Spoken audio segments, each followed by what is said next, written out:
Good morning.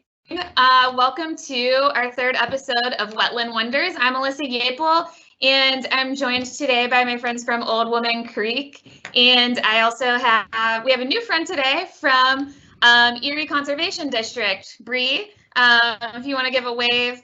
And then you may remember Jen from last week and Emily as well. So today we're going to talk about the importance of citizen science and share some opportunities for you to get involved. So Emily is going to start first, and she's going to talk about some wildlife species monitoring, and then we're going to pass it over to Bree, who will talk about water quality monitoring. So I hope you enjoyed today's webinar, and just as a quick reminder before we get started, next week we will be talking about invasive species, Thursdays at noon once again, so we hope to see you then. But with that, I am going to pass things over to Emily to get started. Alrighty. Perfect. All right, well, hi everybody. Can you see my screen? If I share my PowerPoint, just let me know. I don't see your PowerPoint yet, Emily. I see the other screen. You may want to actually just click the stop sharing and try and open it again. Okay. How about now? It's loading. Okay. Yeah. Be patient. Yes, that is the PowerPoint. We're good. Okay, perfect. Well, welcome everybody. As Alyssa said, my name is Emily Kuzmic. I am the Coastal Training Program Coordinator at Old Woman Creek, as well as the Species Monitoring Program Coordinator. And as she stated, today we will be talking about citizen science. So if you guys had missed previous webinars or just don't know a lot about us, a brief overview. Old Woman Creek is a little unique because not only are we a ODNR state nature preserve, but we are also a National Estuarine Research Reserve. So we are part of this National Estuarine Research Reserve system, 29 reserves throughout the United States. We are one of 2 on the Great Lakes and the smallest reserve. So you see our little star up there in northern Ohio on Lake Erie. So a little bit more about us. We have just over 573 acres of protected land, an estuarine ecosystem, and a naturally functioning barrier beach. Like I said before, we are a partnership between ODNR as a state nature preserve, as well as a partnership with NOAA, National Oceanic and Atmospheric Administration, as a NEAR. And because of our protected status, we practice preservation versus conservation practices. So that is important because while we prioritize low impact activities such as birding, hiking, permitted paddling, research and monitoring, like the initiatives we'll talk about today, we do not permit swimming, boating, like electric boating, camping, pets, or unauthorized collecting, because we want to keep it as natural as possible while still maintaining access to the public. So I will be talking about our Phenological Species Monitoring Program. And a quick definition of phenology is the study of cyclic and seasonal natural phenomena, especially in relation to climate and plant and animal life. A very long-winded way of saying that we're looking at living things, presence and activity in relation to climate or the weather. So why did we start this program? If you had tuned into earlier webinars or just know a little bit about wetlands and estuaries, they're critically important. They provide habitat for sensitive species. They filter nutrients before water flows into the oceans, or in our case, the Great Lakes. And Lake Erie is especially vulnerable to climate impacts, and there's a few reasons for this. We are the shallowest, most southern, most biologically productive, so we're the warmest, yet we produce the most fish, and the most developed coastline of all the Great Lakes. Because of this, in a study of all the research reserves throughout the country, we rate the highest in overall ecological stress. And that is by no means to say we're the worst, but we are definitely the most vulnerable, so we are important to protect. So I won't read everything on the screen that comes up here, but the Phenological Species Monitoring Program aims to monitor keystone and indicator species, and I will talk about what that means in just a moment. The overall objective is to create a Great Lakes coastal wetland monitoring framework. So we have regional data sets that we like to contribute to. so that we're not only relevant on site, but we can relate regionally and nationally as well, as I said. And through this, it's through citizen science, which I'll get into and is obviously the focus of today's talk, and that is by recruiting and maintaining volunteers as well as their monitoring efforts. And this is in an effort to help understand how climate trends affect species that are either indicative of or keystone to ecological functioning. So I'll give some examples of indicator and keystone species in a moment, but an indicator species is essentially if that species is either present or absent, it's going to indicate other conditions about that ecosystem. So if we have a lot of amphibians, for example, that might indicate that we have great soil quality, soil acidity, soil moisture, things like that. A keystone species is keystone to ecological functioning. So if you add or remove that species from a system, you're going to see drastic changes throughout that whole system. And these data are going to ultimately be used to inform management decisions that support sensitive species. We are only on year 5 of this program, which actually to me kind of seems like a long time, but once we kind of, near that 10-year mark, we'll be able to make some stronger recommendations based on the data we collect for management decisions. So why citizen science? Citizen scientists are defined as community members that are particularly invested in the health of the environment. So they are very special members of the public and so important, and I know our small staff can resonate to this point. Oftentimes our capacity is limited. We only have, a few staff members. We grow in the summer with seasonals, but we're being pulled in all different directions. So we have limited time and capacity for our efforts. And so volunteers allow for much more to be done. It allows for research and outreach to occur simultaneously. So obviously while they're collecting research, we are also providing an outreach opportunity for them to learn more about a particular species or initiative. And I think my favorite part of working with citizen science is the fact that citizens bring their own expertise to initiatives. I've been surprised countless times by learning about the background of our volunteers. Some of them are avid birders. They have a strong background in surveying. I am by no means, I'll be the first person to say, an expert on most of the monitoring initiatives. I coordinate it, and really the citizens kind of bring their own expertise and make it their own. So within this program, we have 8 different species monitoring initiatives, and I will go through each of these. But before that, I just wanted to highlight some of the regional data sets for comparison. This webinar will be archived, so if you guys are interested in any of these other databases, you'll have access to that. But these are just some examples of national and regional data sets that we are able to compare our data to, so that again, it puts us on the map and it really makes our data relevant at a larger scale. So for example, this is a screenshot of the Climate Watch Audubon Society protocol, and that's really helpful for us because then we can kind of use this as a template for some of our protocol. eBird is perhaps the largest, I think in the world, but definitely the nation, citizen science database. This is run through the Cornell Lab of Ornithology, and so many places use this. There's been so much research done about how citizen science research is truly a reputable form of science, and eBird has really helped bolster that. So that kind of brings me to data management. As you can imagine, with all of our different data sets and fluctuating volunteers, revolving door of interns, data sets can get really complex and messy and numerous. So our last species monitoring intern was a NOAA Hauling Scholar, and her project was on completely retrofitting our data, making sure that everything was organized, clean, and validated so that we are actually able to utilize the data in a way that will be useful. Some opportunities for data exchange that we have been capitalizing on is our partnership with the local college, Oberlin College. They have an Introductory Environmental Studies 101 course that partners with us every semester and sends a group of students out to monitor our avian and salamander species, and it serves as a group project for them while obviously contributing to our database. We've provided information for conference workshops such as the Wildlife Society conference in Cleveland. I think that was at the end of 2018.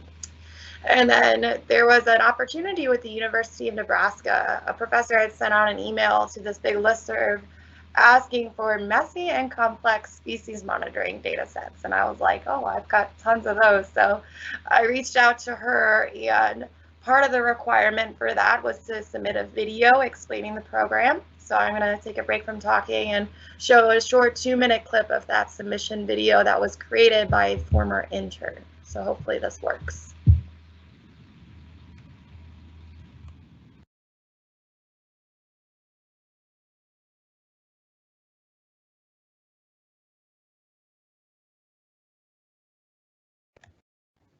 Hey, Emily, I don't think we can hear the sound.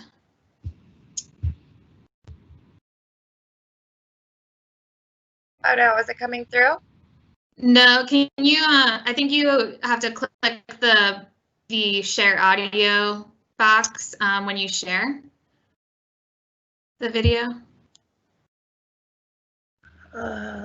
So it's embedded in the PowerPoint, and if it doesn't work, we can skip it, but. Okay, we can share the link with the participants. Okay. Yeah, I'm not quite sure where the share audio is on the PowerPoint, so we'll skip it. And that's okay, because that's the only one that I think requires audio. So give me 1 second, and hopefully I'll be able to advance on this. So anyway, so that kind of, we'll share the link to that, but that's a cool opportunity for some of our interns to be able to create an outreach product, and it gave them some experience in, you know, creating videos and utilizing our data in more of a creative way. And luckily, I have plenty of slides that explain exactly what Layla, our former intern, was talking about in that video. So the first monitoring initiative I'm going to highlight is Avian Monitoring. If you tuned in to our last webinar series, Jen, our education coordinator, talked about migrating birds and how Oldham Creek is premium migratory stopover habitat. It intersects 2 migratory flyways, the Mid-Atlantic as well as the Mississippi. We are part of the Lake Erie Birding Trail, which, you know, it gives us a plethora of species richness, abundance, and diversity, which is very indicative of our habitat health. Different species can tell us different things about the environment.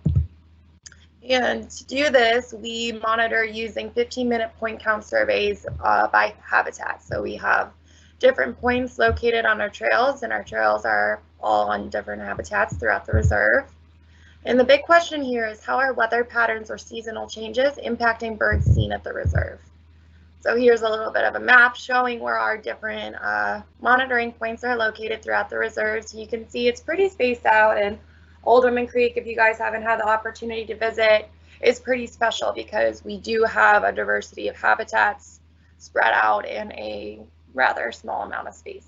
So each of these monitoring points is indicated by this monitoring sign here, and our volunteers travel to each of those points, hang out on the trail, and record all of the avian species seen and heard at a 15-minute interval.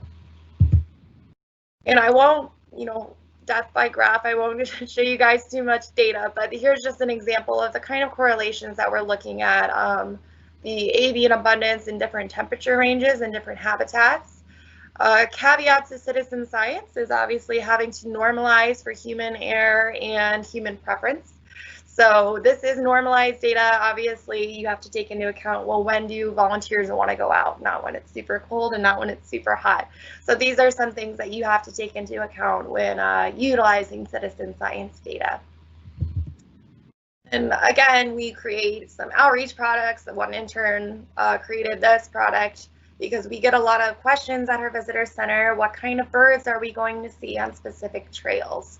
And this is by no means a comprehensive list, but this is created based on the data that we've collected thus far. So the next activity or the initiative I want to go over is bald eagle nesting.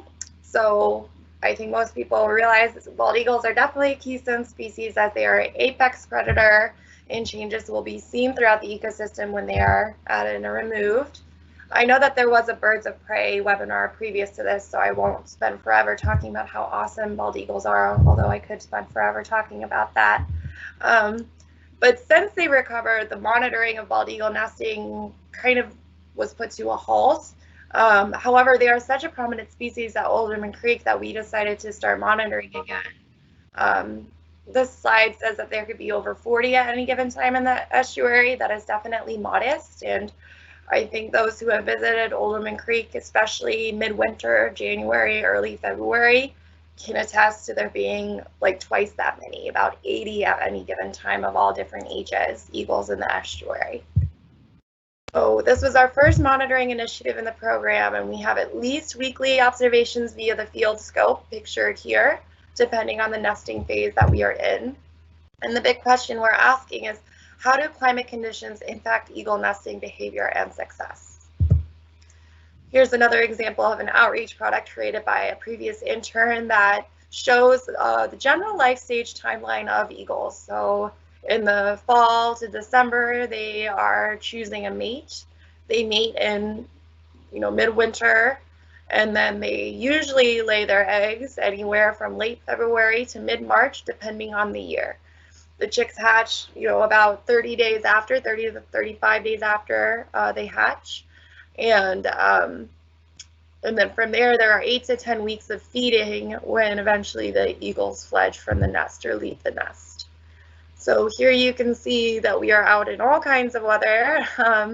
Winter is obviously, it's a very chilly time to be out, but it's a premium time for eagle spotting because the leaves haven't come out yet. And then there's a photo of that feeding behavior, a nice family photo. And you do not need the sound for this, but this is just a short video clip of branching behavior, and this is our very last nesting phase that we observed before the eaglets fledge.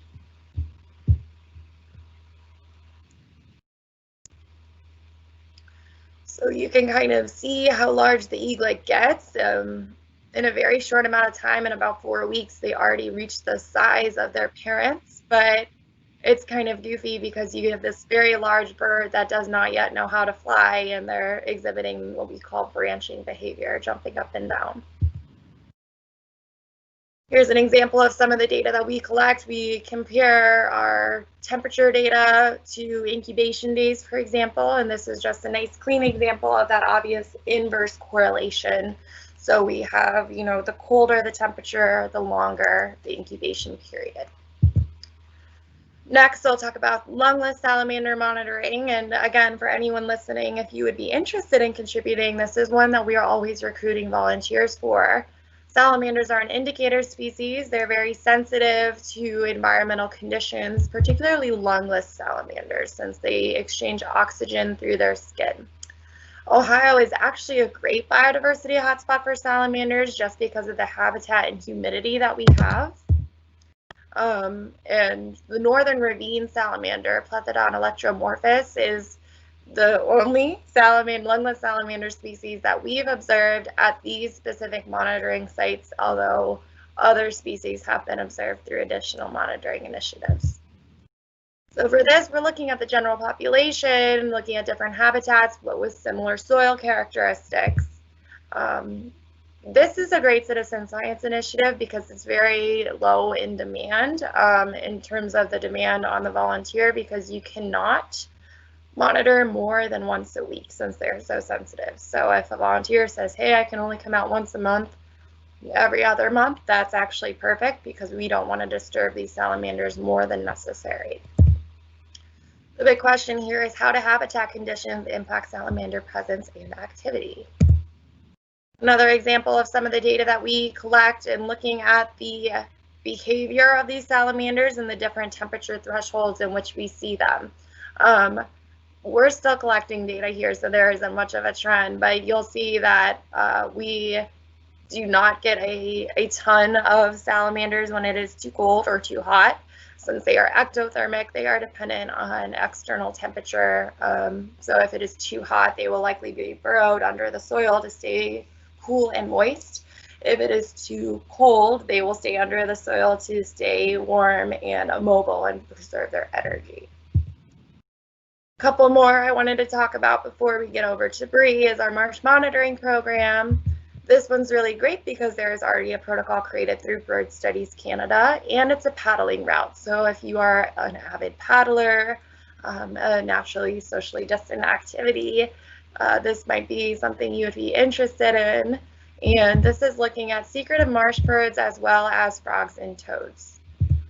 The big question here is, how do climate conditions impact the presence and diversity of marsh birds as well as secondary species? This is an example of one of the bird survey forms. It looks a lot more complex than it really is. The first time I saw this form, I had a little bit of a heart attack, but it's a lot easier once you kind of get it figured out. And it's actually really cool to kind of figure out the trend and how this same form is used throughout both the US as well as Canada. And then in the lower right-hand corner is a picture of a Sora rail, which is one of our primary species that we are hoping, focal species is what they call it, focal species that they are wanting to track. And we do get quite a few Soras in the Oldham Creek estuary. We also do nest box monitoring. This is a lot of people's favorites. We get a ton of visitors come, especially right now with everything going on. A lot of people like to come and post up in front of the prairie and watch the tree swallows, bluebirds, and house wrens nest in our nest boxes in the prairie. They are an indicator species because they are short-range migrants, so they are very temperature dependent, dependent on diet availability, insectivores. And their greatest threats to their livelihood are late freezes, so obviously climate is very important in their life stages, as well as invasive species competition. Trigger warning, I do have, if you don't like looking at dead things, go ahead and turn away or block me out. But I do want to give an example of the biggest issue that we have with these native cavity nesters is competition with the invasive house sparrow. So I do have a taxidermized tree swallow here. One of my former interns was like great at taxidermy, so that was awesome. And it's not uncommon to come across a tree swallow that has been unfortunately killed in their nest box by an invasive house sparrow. So this one suffered some eye wounds and a neck wound. And part of our protocol is removing house sparrow nests before we get any baby house sparrows, and we've been very good about that. But we want to make sure our invasive species are not taking up the nesting habitat of our native species. So, okay, the dead thing is gone if anyone wants to look back at the screen. So in order to monitor these species, we train our volunteers to identify the nests, eggs, as well as the fledglings and adults of all of these different species. I won't go too far into it because I know we're short on time, but it is really cool to see that each species has a very distinct way of making their nests. In the upper left-hand corner, you'll see the tree swallows have those pearly whitish pink eggs that are in a bed of feather down. Right below the center, you'll see those bright blue eggs that are bluebird eggs, obviously, and they use uniform grasses. Over to the left, the house wren uses primarily sticks and twigs. And in the bottom right-hand corner, you'll see our invasive house sparrow nests. They are pretty good at letting us know that they don't belong there. They're very messy. They'll use trash, cigarette butts, straw wrappers, anything they can find, all kinds of feathers of different birds to make their nests. So it's pretty easy to tell which nest does not belong in our native boxes. An example of some of the data that we collect here is correlating our tree swallow arrival to the average temperature prior to that arrival. So you see a pretty significant inverse correlation. The warmer it is, the earlier the tree swallows will show up and vice versa. And then we also look at things like mayfly emergence. If you guys are familiar with Lake Erie, we get those giant swarms of mayflies, harmless insects in the spring or June. And the tree swallows rely heavily on mayflies. A fledgling tree swallow will eat up to 2,000 mayflies in a single day. So we definitely want to look at these external factors and how that might be impacting our tree swallow survival rate. We also have the fortune of comparing climate data from our reserves in Florida. So we do have some national estuarine research reserves in Florida, and we can pull their data and compare their temperature to our tree swallow arrival. And again, this is a very simple graph, but you can see a very clear inverse correlation to those two factors. So last two I'll go through are muskats and beavers. Both of these are keystone and indicator species that are drastically important to changing vegetation as well as water levels. They remove vegetation, especially muskrats are a huge prey source. A lot of our bald eagles like to feast upon them, but we are not wanting for muskrats. So, Emily? Yeah. Can I pop in with a question? Yeah. So Christy asked, how can I remove an invasive house sparrow from our nest? I never realized house sparrow were invasive until this year. Yeah, absolutely. If you have access to your nest box, we can share this nest identification guide if you need help. But if you get to it before the eggs hatch, especially, you just go ahead, reach in there and remove it. If you remove the nest enough times, the sparrows will stop trying to nest there. So it's just a matter of simply going in and removing the nest.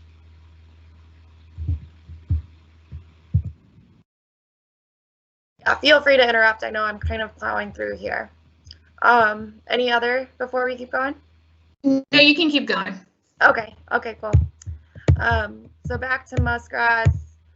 There's a paddling protocol for this as well, and we are measuring our muskrat lodges, looking at the vegetation composition of them, recording where they're at, and asking ourselves, how are fluctuating water levels and vegetation availability impacting these muskrat huts? So here's a cute little clip of a muskrat in case anyone wants to know what a muskrat looks like. We often get a lot of comments like, you guys have a ton of beavers in your estuary, which we do have one family of beavers, but most likely they are seeing the muskrats, which we have plenty of. So they like to feast on the cattail particularly. That is their preferred food source. And they are not very afraid of predators, which is why they are so prolific. They have a lot of babies. And here is an example of some data visualization. A former intern created this that just shows the composition of lodges throughout our estuary over the years. Last and certainly not least, we have beaver monitoring. I say certainly not least because I think they might be my favorite. I'm a little biased. Beavers are also keystone species. If you remove or add beavers from an ecosystem, you will be able to tell. They are busy as a beaver is a phrase for a reason. They are very efficient. They are second to humans in terrestrial engineering. They've got semi-opposable thumbs. There's a picture of a little beaver handprints that kind of look like baby handprints. It's a little creepy, but they're amazing. They're really, they play an important ecosystem role with the natural vegetation removal, and we have a trail camera protocol for them, motion censored camera traps. And currently we have a NOAA hauling scholar, Cameron Arnstein, out of the University of South Carolina, working to download software and work with the software so that she is more efficiently able to process the plethora of camera trap footage that we have from this monitoring initiative. So the big question here is, how are seasonal weather patterns influencing beaver productivity and activity, as well as the secondary species present? Because beaver lodges are not only home to the beavers, but a ton of different species like to hang out at the beaver lodge. So here's an outdated, but I think a good simple bar graph that shows what we're trying to track is when the adult beavers are active and when the kits are active. So I believe we are on our 4th family of kits now that the beavers have returned. They returned in the fall of 2015. And I just threw this picture in because I think it's hilarious. I had just put up that camera trap and then a beaver decided that it did not want its picture taken. So it promptly felled that tree, but we were able to save the camera trap. Before we switch over, I just wanted to share a couple of these photos. You can see 2 of the beaver kits floating around. They're super adorable. Mom and baby, some of the kits, both of the parents nursing the beaver kits, smiling for the camera with a branch. They are out in all different kinds of weather. So you'll see here they are out in January in the snow. And then here are some examples of some of the secondary species. We have muskrats, a trio of baby raccoons using my camera strap as a hoist to get up there. We get wild turkeys, green herons with a crawdad in its mouth, wood ducklings, mallard ducklings, coyotes, deer, mink, and even river otter. It's been a while since we've captured a river otter on the cam, but this just kind of gives you the idea of the diversity that a beaver lodge attracts. So I want to round this off by saying I'm the coordinator. I get to talk about this, but I wouldn't have anything to talk about if it wasn't for our citizen scientists. This program is in its 5th year running and on its 6th seasonal intern. It's been a part of 2 visiting research projects, and over the 5 years, we've had about 50 individual citizen scientists contributing. So thank you all very much, to those who have contributed, and if anyone is interested, feel free to shoot me an email. I don't know if we want to do questions right now because I know we have to get to Breeze, Alyssa, but that's all I have for species. Yeah, one question before we switch over. What would be a good program to volunteer for if you work during the week? And then also for kids, is this a good volunteer program for kids too, or is it more geared towards adults? Yeah, absolutely. I would say that the avian and salamander are good for both of those things. So if you work during the week, our avian and salamander initiatives are off of our public trails. So those are open sunrise to sunset as well as on the weekends. And since it is citizen science, it's very self-directed. So we would give you the materials, you would be able to do it on your own time. Salamanders especially are very good for children because it is a very simple protocol, and I know the kiddos really enjoy flipping over the logs and looking for salamanders. They would just have to be supervised because we want to make sure hands are clean. We're not, exchanging chemicals. If you have Purell on, for example, you don't want to put that on our salamanders, and make sure we're not crushing them. But yeah, avian and salamanders would be good for both of those. Awesome, thank you. Okay, I'm going to then send it over to Bree. So here we go, Bree. Okay, so thank you guys for letting me join, and I'm going to be talking a little bit about stream monitoring. So it's a pretty big change of pace. It's going to be a little bit hard to follow, Emily, because the animals are so cute that everyone gets to monitor. But this type of citizen science is also really important as well too, because this is actually monitoring the habitat, and without good habitat, we don't really have a lot of species diversity as well. So the program that I help to coordinate is called the Firelands Coastal Tributaries Watershed Program. And I just want to kind of explain just a little bit about what's in a name. So we are actually in the Firelands region. And the Firelands region, and you can see this on the map here, it's a section of the Western Reserve that includes Erie and Huron counties, so we're right up here in north central Ohio.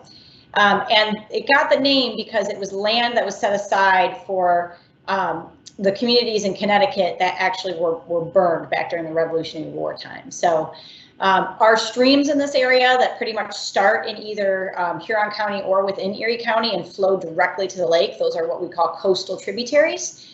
And again, those are the coastal tributaries we find within the Firelands area.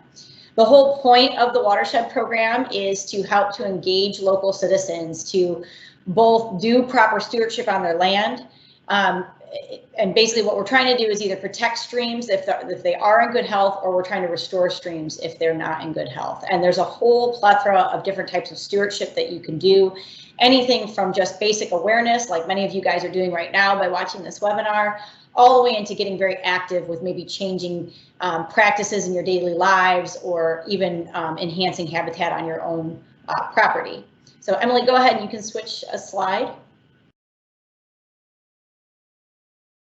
Maybe. Oh, there we go.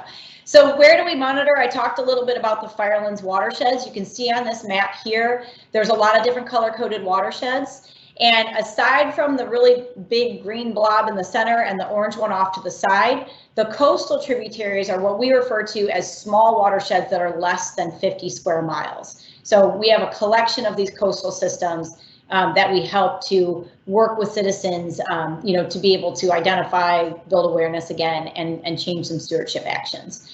So just to kind of be in comparison, again, our streams are pretty small. I think the largest watershed we have is about 42 square miles. In comparison, The Maumee River is more than 5,000 square miles, and the Sandusky River is more than 1,800 square miles. So we're talking about very, very small creek systems. And that being said, too, pretty much all the watersheds that I work with are all creeks. They're not actually large river systems. So where do we monitor? Right now we monitor in 3 creeks. If you see on the map there, the purple one all the way to the west is Mills Creek. We monitor 7 water quality sites there and 6 macroinvertebrate sites. Pipe Creek is adjacent to Mills Creek. It's that darker green color. We monitor 7 water quality sites there and 5 macro sites.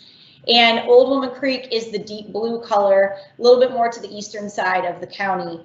And we actually monitor 10 water quality sites there and 6 macroinvertebrate sites. You can see there's just some pictures there on the side that shows that we do have to travel to our sites, so the volunteers do have to provide their own vehicles. And all of our sites are actually monitored from a bridge. And there's actually 2 reasons why we do that. Number one, we would need permission if we were to go off of these bridge sites. And with the way that land can change ownership, there's this potential that you might be able to lose permission to actually access property over time. With monitoring, we don't get to go out and monitor very often. So really the biggest advantage is for us to have long range data sets. So again, we have to ensure when we build the program to come up with sites that we know are going to be there in the long term. Go ahead, Emily, you can switch that. So our major objectives for the monitoring program, again, all of this is geared around us better understanding what's going on in our local streams. We need to be able to differentiate what streams are in good health, what streams are not in good health, so that we can help to change the stewardship if we need to, or we can help to work with some of our other partners that maybe like to preserve land, or even work with individual landowners to preserve the land on their own property. We also try to motivate changes in the watershed. Again, you can't do that without helping to identify where and what types of actions need to be changed. And then as we start working towards, working with individual landowners or finding different types of grants to be able to do projects, we've got to evaluate whether or not we're doing a good job. So if we're currently working in a watershed and we're making lots of changes, over time, if you're spending money and you're spending time and effort, you want to make sure that that stuff pays off. And by monitoring, it helps us get a much better idea on the value of what changes are being done. And then again, with any type of citizen monitoring project, and I don't want to say that this is the last thing, I mean, these were pretty much in no major order, is that we're trying to engage citizens in not just being spoon-fed information, but actually being engaged in collecting the data and the information that helps us make better decisions. Go ahead, Emily. So what are we looking at specifically? Now, this is just kind of a short subset of what we consider our stream health indicators. We do look at a few other parameters as well, but I'm going to focus just on these ones, just in the essence of time. And I'm going to show you guys an educational product that we use with the data, and it's all based around these identified stream health indicators. Obviously, the big ones that everyone's always talking about in reference to the Lake Erie algal blooms are nutrient inputs. So we're talking about nitrogen and phosphorus, and so we look at those more specifically in our different stream sites. We also look at sediment. If you've ever been by a stream after a storm, or if you've even been near shore on Lake Erie after a really heavy wind event, or even after a heavy storm event, particularly in the spring, you'll see the water turns very, very murky and cloudy. That's suspended sediment that has washed from stream banks, from farm fields, even from construction sites that have made it down into the stream. So we look at that as well. We look at benthic macroinvertebrates. The nice thing about that is that these are the animals that are actually living in the stream. And so even though water quality is more of a snapshot in time, the benthic macroinvertebrates tell us whether or not water quality issues are creating a chronic situation that all of a sudden now we're losing some species diversity or even some sensitive species. We also clip together a few water quality characteristics of what we call a vital sign indicator. These types of characteristics are dissolved oxygen, temperature, pH, and ammonia. These are all the types of things that we do not ever expect them to be out of range, because if they do get out of range, they cause a pretty significant and immediate impact to the aquatic life living in the stream. So if you could imagine, if dissolved oxygen drops out of a system, it'd be very similar to you being in a room with no oxygen. After a period of time, you're not going to be able to survive in that room. And the same thing can happen for some of our aquatic species. We also, and I'm not really going to cover this in today's talk, but we also do look at bacteria as well. However, we do that through a partnership with the health department. Go ahead, Emily. So what is our monitoring protocol? It's kind of a combined effort. So we actually have volunteers going out in the field to both take some readings out in the field using some monitoring kits, and then we also have them do grab samples and bring them into the lab as well. And we're very, very lucky to have a water quality laboratory at Old Woman Creek Reserve that we can bring those samples to. So in the field, they're basically going to be going out monthly. We sample from April through November. We go out and we sample once each month. So when we're starting our sampling period, we're starting on Sunday morning from sun up, and we go all the way until noon on Monday. The reason why we do this is we're trying to cluster as many sampling points together, because a lot can happen in a greater than 24-hour period. And we've had this happen to us. Many times we have sampling that takes place in the morning of a Sunday, and we get a really big thunderstorm Sunday afternoon, and then some additional monitoring that happens in Monday. So what we always try to do is cluster our sampling as close as we can together, so we can actually compare what's happening within the stream. But again, we do static monitoring, and so sometimes that's not always possible. The volunteers all know what site they have. They're assigned a site or a collection of sites at the beginning of the year. They drive out, they take their kit. Their kit is full of all kinds of either meters, titration kits, or other types of sampling devices like thermometers. And when they're out in the field, what they'll do is they'll take a couple buckets of water, like you saw in that previous picture from a bridge, and then they'll use what's in the kit to sample temperature, DO, conductivity, total suspended solids, and pH. They also take a grab sample. The sample comes back, and I pretty much listed just some of our main things. The lab actually does often look at metals as well, but our biggest focus right now is in the lab running pH, total phosphorus, soluble reactive phosphorus, which is that big driver of the algal blooms, nitrate, ammonia, and turbidity as well. And you guys can kind of see that the kit's there. We're able to store everything in a nice toolbox. And the big sticks that are sticking up out of there are sediment tubes, and I'll show you guys a photo of some of the volunteers using those. So go ahead, Emily. Every volunteer goes through training. The fun thing is, in most of our training, we actually have to have a section about how to properly toss a bucket. It sounds actually kind of silly, but in order to get a good water sample without scraping bottom and building up a bunch of sediment in the bucket, you can see that center photo there is actually not throwing a bucket, but dropping it with the opening of the bucket towards the water. You can see to the right of the screen, you've got some volunteers that are using the Ohio sediment stick. That's to check the turbidity or the suspended solids that are in that water column. You can also see that our volunteers are a wide range of volunteers. I will say that most of my volunteers tend to be adults or in the retirement age. However, we've got lots of families that go out too. And as long as they've got an adult with them, they can go out and monitor too. My kids go monitoring with me frequently, and they absolutely love it. Not so much, you can kind of see in there, that's a November sampling where I think we're sampling in about 40-degree weather with 50 mile per hour winds. They weren't so excited that day, but they still had fun. Go ahead, Emily.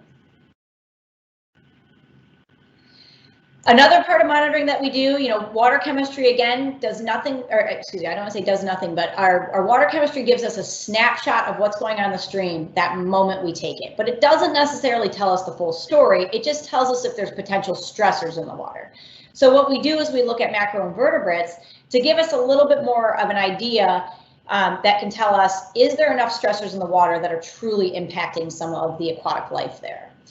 The macroinvertebrate sampling is only done once a year. It's usually done towards the end of June and the beginning of July. Now this is kind of a combo between staff and volunteers. We do have volunteers that do come out with us, but because we've got such a short window to monitor in before our streams start to run dry, again, if you guys remember, our streams are very, very small. So most of our sites can run and actually already have run dry when we have these really long, dry, hot summers like we're having this year.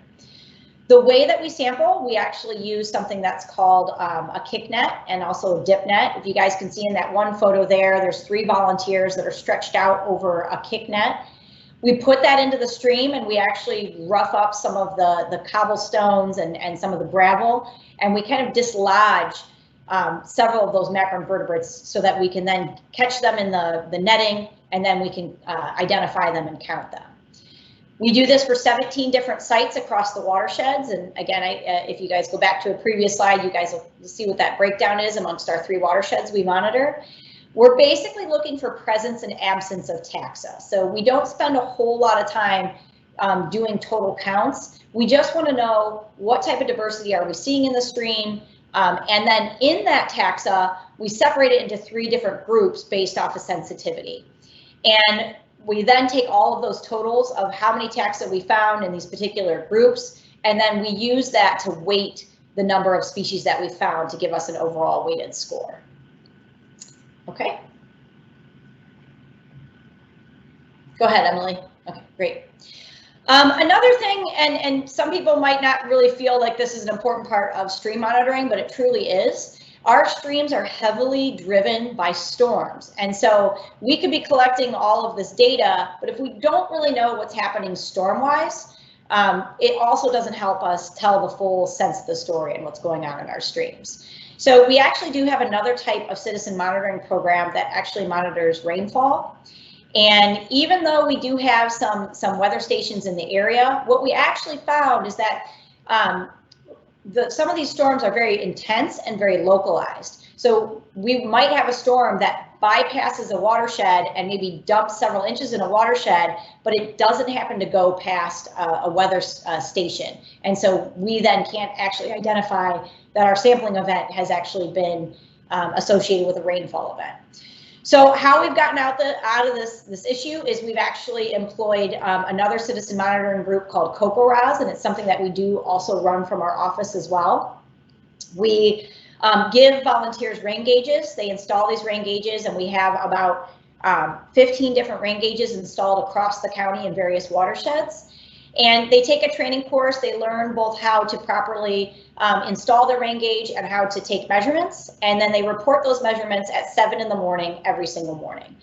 This gives us a much better data set for us to then say exactly where did rain fall, where did it happen in the watershed, and did it seem to be associated with water quality data, so that we can actually give analysis to the water quality data and tell whether or not a stream seems to be relatively resilient to storms, or if it seems to be suffering to move lots of pollution. If you're interested in looking at that, again, data is reported every single day at 7 o'clock. If there's a big storm that runs through your community, I highly encourage you guys to go to cocoraz.org and just kind of see where the rainfall fell. They've got a great mapping system there. Okay, go ahead, Emily. So what do we do with the data? For the longest time, we used to do lots and lots of different types of charts and graphs, and we would hold, meetings and things like that. And we found that in many cases, it was just like talking to people, or a deer in the headlights kind of look. So we ended up partnering with a group out of the Chesapeake Bay area to create these things called environmental report cards, or watershed report cards. Now what we do is we take our data and we use it on a scoring system where we've developed thresholds. So remember those initial indicators that I told you about before? We've actually created thresholds of health for those indicators. Then we can take our data, compare them to our thresholds, and then develop something more of like a grade card that people are a little bit more used to. Pretty much everybody has had some type of grade card somewhere in their life. So this is just a really quick clip. This is Old Woman Creek's grade card from this past year. You can see, unfortunately, Old Woman Creek received a C grade. And in the report cards, it tells you a little bit more information about what we're collecting, why we're collecting it. It's got information from CocoRaz in there as well too for that particular watershed. And then it tells you a little bit about what have we been seeing across the past few years, as far as water quality, and it goes by a specific parameter. Go ahead, Emily. It wouldn't be worth our program if we were just collecting data just to develop a report card and we would end it there. We definitely, again, what I said in our goals is that we're trying to motivate change in our watersheds to make them healthier. In that coastal tributaries map I had showed you guys in the beginning, we have about 7 different small coastal tributary systems. 6 of them are considered impaired by the EPA. So we've got a lot of work to do in motivating people to do the right thing in their watershed to try to bring those scores back up and eventually have our streams be fully restored. So what we do is we take the data, it helps to give us a little bit better look at what's going on in the watershed, and then we try to couple that directly to how can we motivate people and how can we tell them what types of solutions or what type of activities we would like to see increased in that particular watershed. The other thing I'll say too is that our report cards themselves get direct mailed to over 1,400 residents in the watersheds and to public officials. We also give lots of community presentations, both on the data itself, and then we also try to incorporate our report cards and our water quality data into any type of watershed stewardship presentations that we do. We do have additional printings that have been done. Obviously this year with many of our visitor centers and offices being closed, we did not do any additional printings, basically just to save money. So we do also have a pretty strong web presence as well for our report cards, not only for the current one, but you actually can go back and explore the data as well. Emily, go ahead and swap that over. So here's basically what our interactive map looks like. The interactive map always shows you what the most current year's data was, and by current year, it's always 1 year behind. So right now, this is the 2019 data. You'll see you can actually zoom in on the map. It's fully interactive. You can click on different sites and it'll give you more information about that site. And there's also several different watershed boundaries on there and also watersheds listed on the side. You can click on any single one of those, get previous report cards, previous data, and any other associated report that can give you information about that watershed. And many of those reports are reports that were created by the EPA or some other type of bioassessment. Go ahead, Emily. One of the new things that we're starting to do this year, which is actually pretty exciting, to do a volunteer stream monitoring program, it really does take a lot of effort, and in many cases it takes a lot of pretty expensive equipment. And so we are very, very lucky to have the reserve that's able to kind of facilitate that both through laboratory and then also through financial support for the watershed program.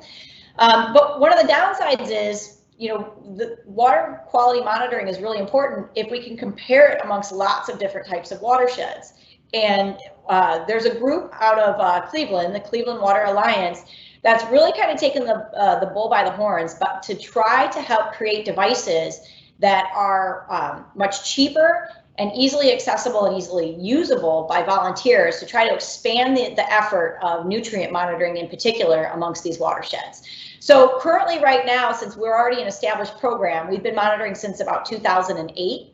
We're actually now in this partnership called the Great Lakes One Water, and it's a smart citizen science initiative where we're taking these devices, and if you can see real closely there's a small portable photospectrometer. So basically it shoots a light and separates the color of a particular sample, and it can measure the absorbance of light from a vial. And you can see on there, we've got standards of nitrate that run all the way from yellow to red. Basically, the redder the sample gets, the higher in nitrogen that sample is.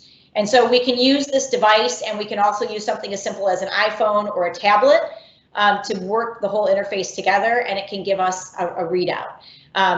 This is a little bit different than sending it to a lab, but in order to send water quality samples to the lab, if you have your own lab, obviously it's a little bit cheaper, but in many cases you're going to be spending between $20 and $30 for a sample. That's not something that a volunteer stream monitoring program can usually manage. And so this is a really new, exciting program that we're helping to partner with so that we can find a way to expand some of these citizen science efforts for water quality.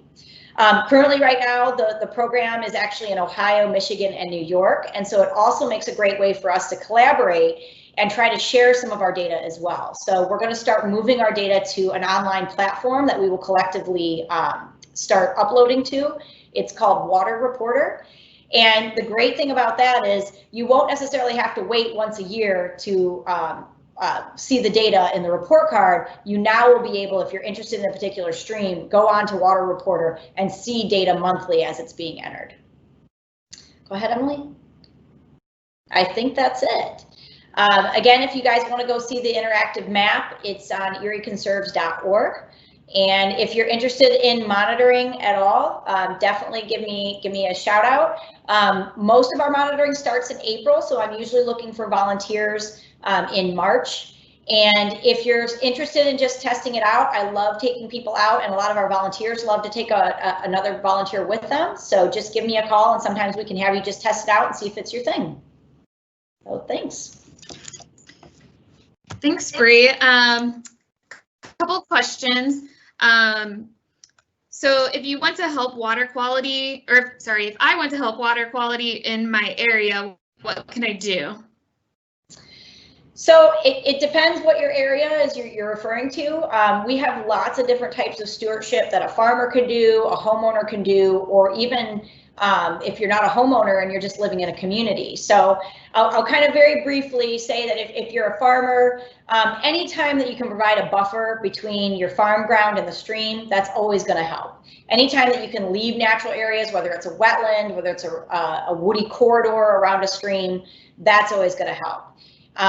If you are a homeowner, you know, something as simple as planting natives actually does a big difference. You know, it helps to store stormwater. Planting rain gardens, maybe using a rain barrel to capture some of your water is also a great thing to do that can help lower some of the stormwater runoff. And if you don't own a home, but you still want to try to get active, you know, or say you're a younger person, try to support your community on any type of initiatives that you hear where they're starting to you know, think about their stormwater.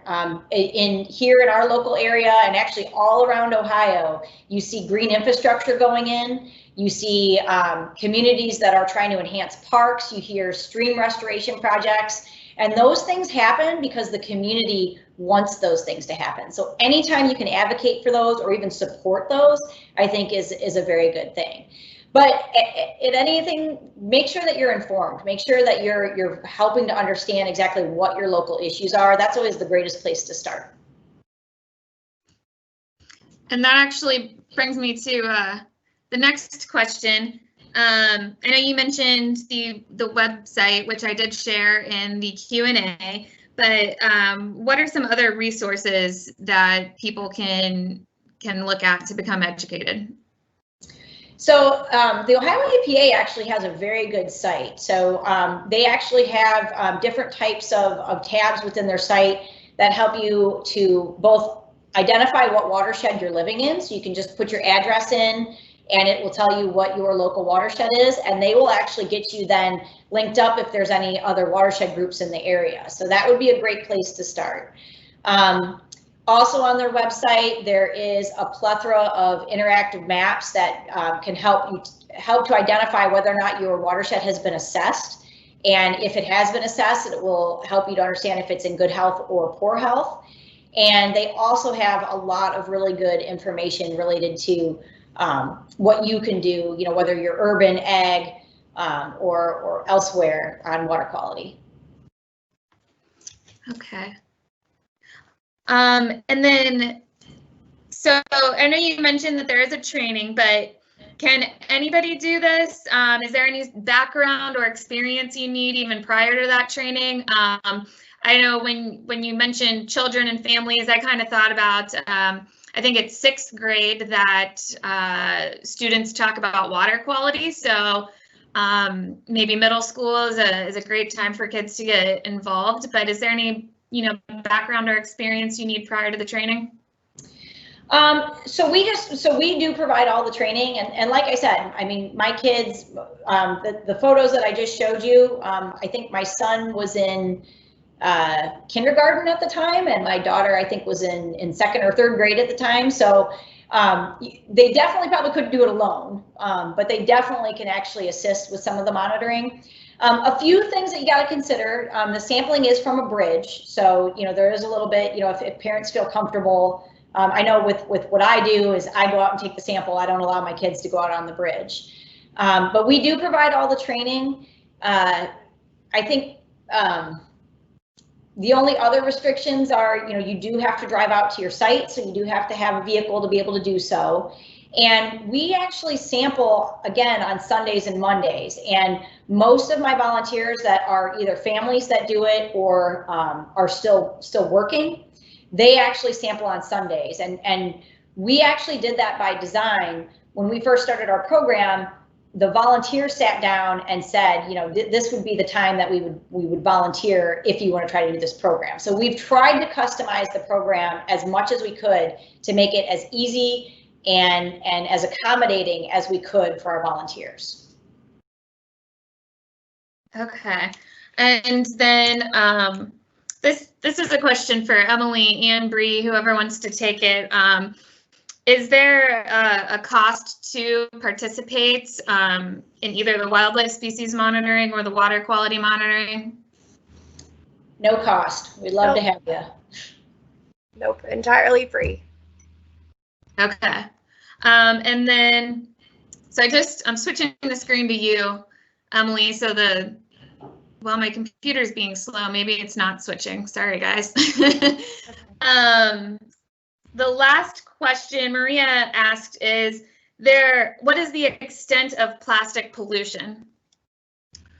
Well, I could go on forever for that. So that is actually an entirely different initiative that we do focus on, but it is quite extensive, especially in Lake Erie, given that we are the shallowest and most southern and most developed coastline.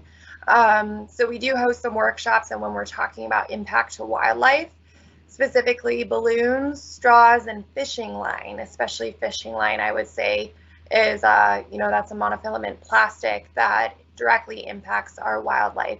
So we do have another citizen science initiative where you can construct and disperse your own fishing line recycling receptacles. So if anyone is interested in another citizen science initiative that helps mitigate the plastic pollution problem in Lake Erie, you can email me.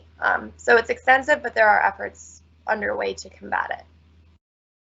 And Emily, you can't just put that in your personal recycling bin, is that right? Correct. So it is not recyclable. I mean, the best thing to do if you don't have a fishing line recycling receptacle is to throw it out. So it is not recyclable by, general means, but there is a specific program that will recycle fishing line into artificial fish habitat, bait tackle boxes, things like that. Okay. And Bree, did you have anything to add? We're about out of time, but I want to give you the chance to add anything on those topics if you want. I feel like I just need to do a quick shout out about nurdles. So my daughter and I have actually started reporting to it's called Nurdle Watch or Nurdle Patrol. And a nurdle is virgin plastic before it gets molded into something. And it's something that we've been finding on beaches lately all over Lake Erie. And so if you're also interested in doing some type of citizen monitoring, which doesn't really require even talking to us, I encourage people to walk beaches and look for tiny little balls of plastic and go on Nurdle Watch and report it. Awesome. Well, thank you so much, Bree, for joining us. Thank you, Emily and Jen, for helping me today. I just want to let you know that our last episode of Ohio Bird's Eye is going to be next Wednesday at 10, and that is going to be about cavity nesting birds. And then, as I mentioned earlier, our very last episode of Wetland Wonders is going to be Thursday at noon next week on invasive species. So thanks for watching today. If you missed anything, we will upload this on YouTube. So just search OhioDNR on YouTube and you'll be able to find us and watch any of our previous webinars that you missed. But have a great rest of your week. Bye. Thank you. Thank you.